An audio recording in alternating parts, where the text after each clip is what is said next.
There's also something that you haven't seen in quite some time. There's guys that are competing for the sake of competing. These guys want to get better on a day-to-day basis. They're excited to go to practice. It used to be, it's a very boot camp-like atmosphere, almost like a military atmosphere when Randy Shannon got in. But now these guys have adjusted to it. They're having more fun. They're out there competing with each other.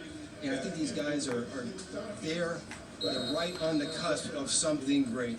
I really do believe that.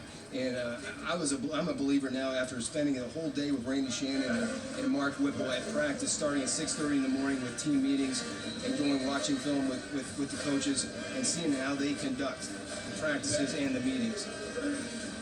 They are not just getting guys on this team. They're developing young men that are going to go out and not only create a better program for the University of Miami, but they're going to go out and be successful as well.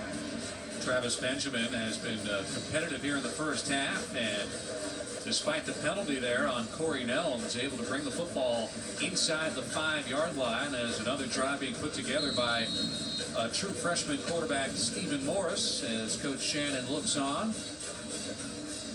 So we'll see if the Miami offense here can punch it back into the end zone. They have 2 men in the backfield of the staggered eye. And Morris hands off, running to the right. Miller across the 5, and he is apparently across the goal line. The call comes in, and a touchdown for the University of Miami's Lamar Miller. As they say down in Coral Gables, it is Miller time for the redshirt freshman out of Killian High School. That's a great drive put together, and I tell you what, it all starts up front. And what you see right now is that patchwork second-team offensive line doing a great job. So Jeff Stoutland's done a great job this spring with 2 very good offensive linemen. His 2 leaders, his 2 bell cows in the offensive line room, out with Joel Figueroa out with a shoulder injury, and Orlando Franklin out with a back injury. These guys are young, but they're also very competitive, and they want to contribute right away, and they're getting the reps to develop their talent.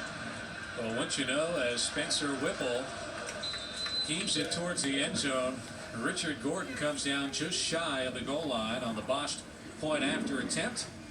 And Lamar Miller, who's been one of those standout players throughout the last 4 weeks of spring practices, shows off his skills with a touchdown. Last 2 touchdown drives engineered by freshman Stephen Morris, including Lamar Miller breaking it to the outside and across the goal line.